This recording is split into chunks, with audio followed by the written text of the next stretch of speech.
ఈ మధ్య వీడియోలు చూస్తూ ఉంటే ఎక్కడ చూసినా కూడా యాంటీ క్రైస్తు, క్రీస్తు విరోధి ఇవే వీడియోస్ వస్తూ ఉన్నాయి. నేను యూట్యూబ్లో సెర్చ్ చేశాను, జస్ట్ స్క్రోల్ చేస్తూ ఉంటే యాంటీ క్రైస్ట్ అని సెర్చ్ చేస్తూ ఉంటే మొత్తం అవే ఉన్నాయి. అండ్ దీని గురించి బుక్స్ 10,000 దాకా బుక్స్ రాశారు, అండ్ సినిమా తీశారు, అండ్ ఇంకా మెసేజ్లు అంటావా సోషల్ మీడియాలో కానీ చర్చిలో కానీ ఇంకా అవి లెక్కలేనన్నీ ఉన్నాయి. ఇదిగో ఇప్పుడే రాబోతుంది, ఇప్పుడే ఇదిగో వస్తుంది, అంత్యక్రీస్తు వస్తున్నాడు అని చెప్పేసి చెప్తా ఉన్నారు. కానీ నేను దీని గురించి మనం డిస్కషన్ చేస్తే బైబిల్లో అంత్యక్రీస్తు గురించి ఎన్ని చోట్ల రాయబడిందో తెలుసా? గెస్ చేయండి.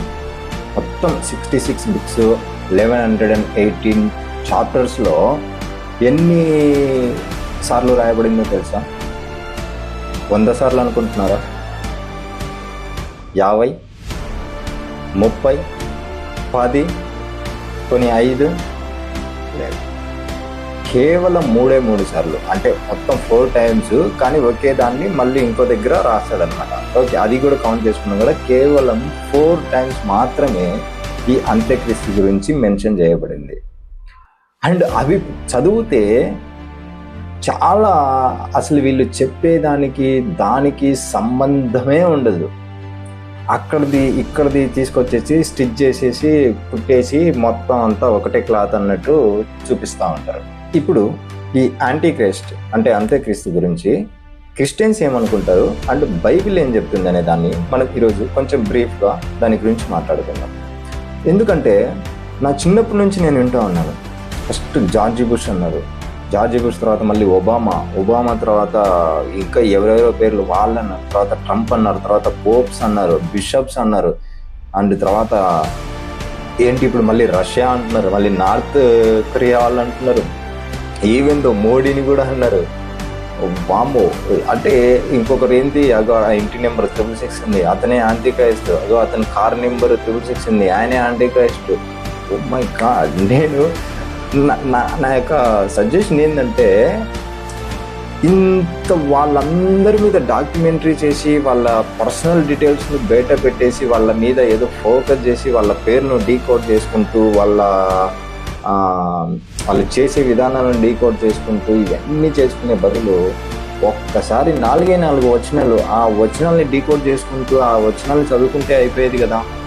నేనేమంటానంటే అక్కడ పెట్టే శ్రద్ధ ఇక్కడ పెడితే అయిపోయేది కదా. జస్ట్ 4 వచనాలు.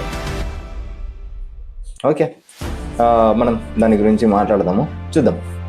మొట్టమొదట అంత్యక్రీస్తు అనేది ఒక వ్యక్తి కాదు.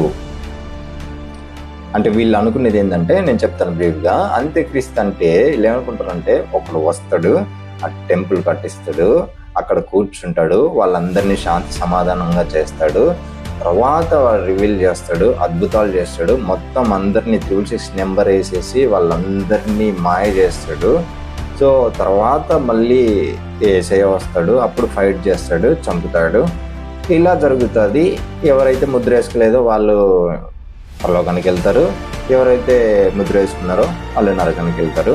సో ఇలాంటివన్నీ చాలా డాక్టరీన్స్ అన్నీ తీసుకొచ్చేసి కొత్త ఇన్వెంట్ చేస్తూ ఉంటారు. సెకండ్ కమింగ్ గురించిన బోధలు చాలా భయంకరంగా ఉంటాయి, చాలా ఘోరంగా ఉంటాయి. ఓకే, మనం ఇప్పుడు బైబిల్ ఏం చెప్తుంది అనేది మనం చూద్దాం.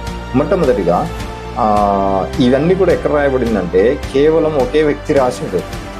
1 యోహాను పత్రిక 2వ అధ్యాయం 18వ వచనం. ఒకసారి స్టార్టింగ్ నుంచి చూద్దాం.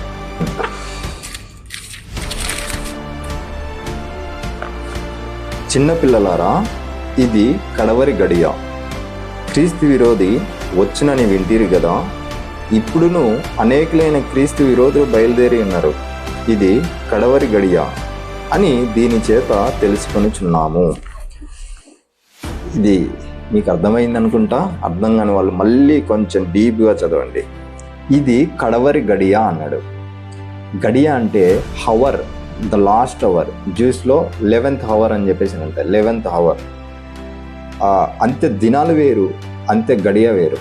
ఇప్పుడు అందరూ ఏం చెప్తా ఉంటారంటే, ఇదిగో మనం అంత్య దినాల్లో ఉన్నాము, అదిగో అక్కడ ఏదో జరిగింది, అగో అక్కడ యుద్ధం జరిగింది, ఇజ్రాయెల్ చుట్టుపక్కల ఏం జరిగినా కూడా సరే అంత్య దినాల్లో ఒకే చక్కన రెవల్యూషన్ తీయడము, దానియేలు గ్రంథంలో తీసుకుని ఆ బీస్ట్ గురించి చెప్పడము, వాటన్నిటి గురించి ఇలా స్టార్ట్ చెప్పుకుంటూ ఉంటారు. ఇక్కడ ఏం చెప్పిన అంత్య దినాలు అనేటివి అపోస్తుల కార్యంలో 2వ అధ్యాయంలోనే స్టార్ట్ అయిపోయింది. ఇప్పటికి స్టార్ట్ అయిపోయి 2025 సంవత్సరాలు అయిపోయింది. 2000 years అయిపోయింది అంత్య దినాలు స్టార్ట్ అయ్యి. 2వ అధ్యాయంలో ఉంటుంది, చదువుకోండి. కానీ ఇక్కడ యోహాను ఏం చెప్తా ఉన్నాడు, కడవరి గడియ అంటున్నాడు. గడియ అంటే ఏంటి, ఇంకా అయిపోతుంది, ఈరోజు టైం అయిపోతుంది అని చెప్పేసి అంటారు కదా, ద లాస్ట్ అవర్ అని చెప్పేసి చెప్తా ఉన్నాడు. అండ్ ఏం చెప్తా ఉన్నాడు, క్రీస్తు విరోధి అంటే ఒక్కరు కాదండి, ఏమైంది, క్రీస్తు విరోధులు బహువచనము విరోధులు అనింది.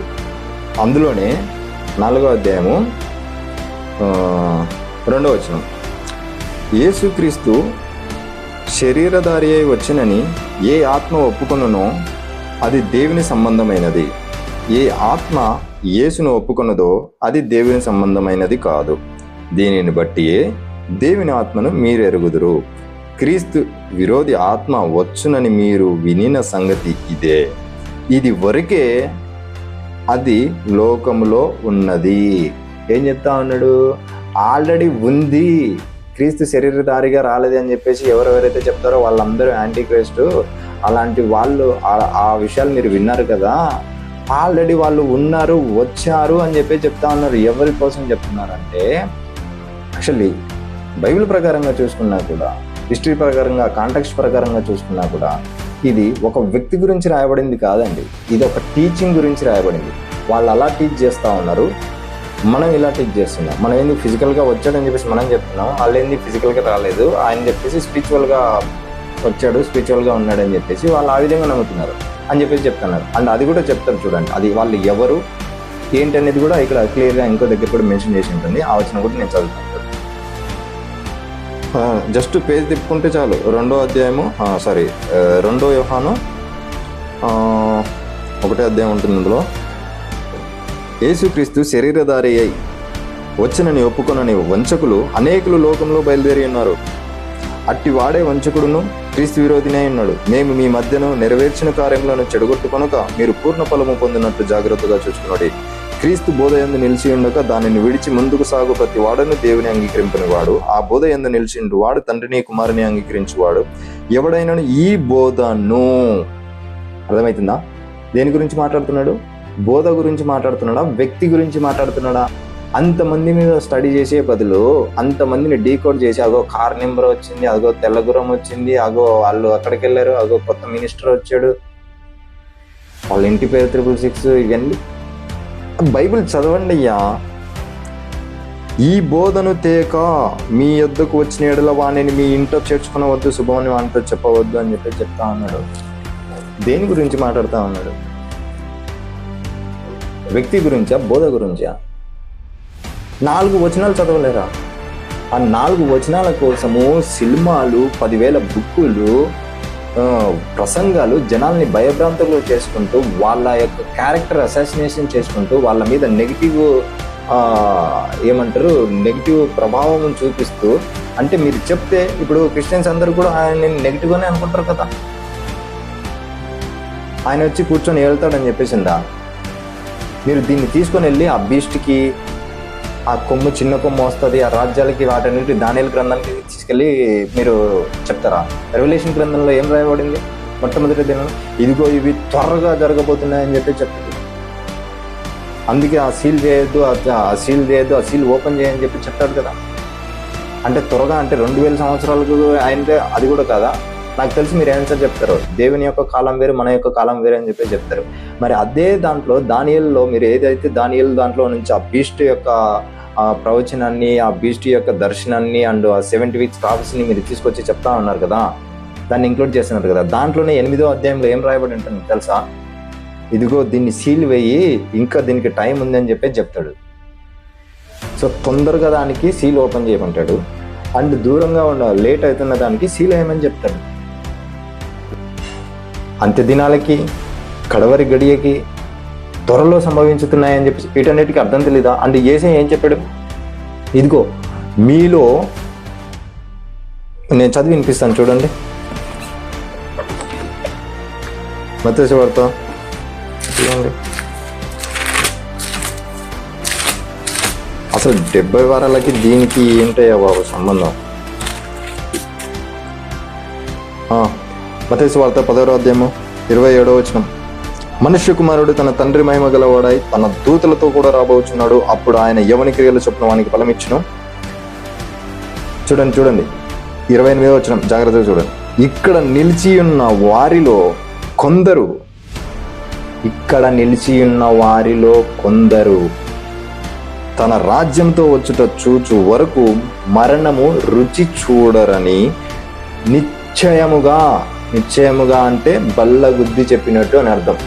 నిశ్చయముగా మీతో చెప్పుచున్నాను అని యేసయ్య చెప్పాడు. యేసయ్య మాట కూడా మీరు నమ్మరా?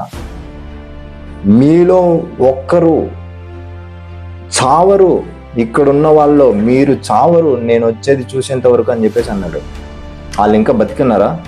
పొడిసిన వాళ్ళు కూడా చూస్తారని చెప్పేసి అని పొడిచిన వాళ్ళు ఇంకా బతికే ఉన్నారా? ప్లీజ్ భయభ్రాంతులకు చేయకండి. వాక్యం ఉన్నది ఉన్నట్టుగా లిటరల్గా ఆ టెక్స్ట్లో ఏం రాయబడింది, ఆ కాంటెక్స్ట్ ఏంటి, దేనికి సంబంధించింది అని చెప్పేసి రాయండి. దాని మీద బుక్కులు రాసి జనాల్ని భయభ్రాంతులకు చేసుకుంటారు. ఎందుకు అలా మిస్ఇంటర్ప్రిటేషన్ చేస్తూ ఉన్నారు? యూట్యూబ్ కొడితే చాలా యాంటీ క్రైస్ట్ అని కొట్టాను నేను పొద్దున సెర్చ్ చేద్దామని, మొత్తం అవే వస్తూ ఉన్నాయి. ఎన్ని వీడియోలు, పెద్ద పాస్టర్లు.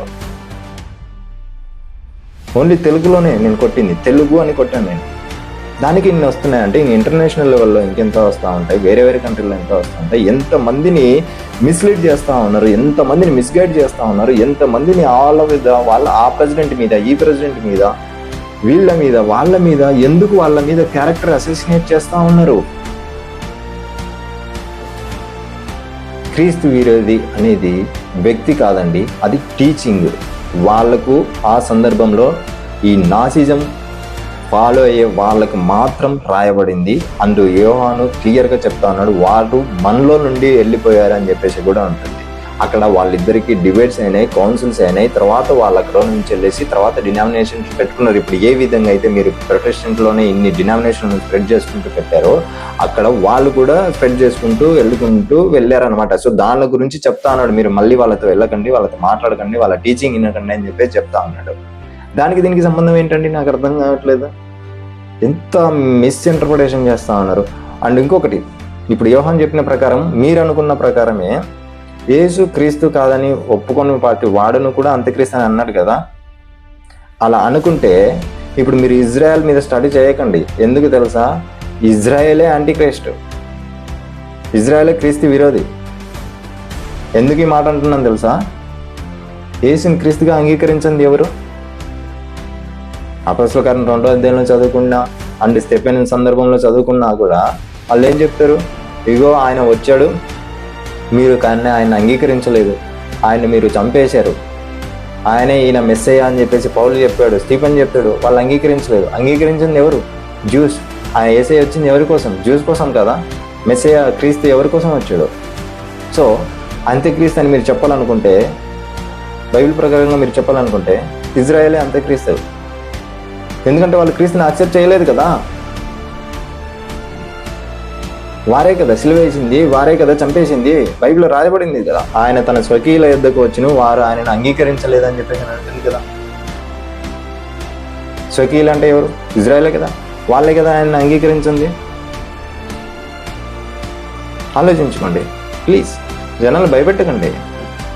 అవన్నీ ఏం జరగవు ప్రజలారా, మీకు చెప్తా ఉన్నాను. సెకండ్ కమింగ్ ఇవన్నీ ఏం జరగవు, అవన్నీ ఏం రావు. ఇవన్నీ ఎందుకు జరిగాయి ఏంటనేది తర్వాత దీనికి వచ్చే కామెంట్స్ని బట్టేసి నేను చెప్తాను. అప్పుడు ఎవరు మాట్లాడతారో ఏంటనేది దాన్ని బట్టి మనం మాట్లాడుతున్నాం. సో ఇది వీడియో. ఎందుకు ఇంతలా నేను కొంచెం మాట్లాడాల్సి వచ్చిందంటే, ఓపెన్ చేస్తే కానీ చాలా యూట్యూబ్ అవే వస్తూ ఉన్నాయి. సో మీరు వాటి గురించి ఏం భయపడకండి. There is no second coming, there is no antichrist, there is no wars, there is no hell, there is no judgement. 666 కూడా లేదు. ఓకే, మీరేం వరి అవ్వకండి.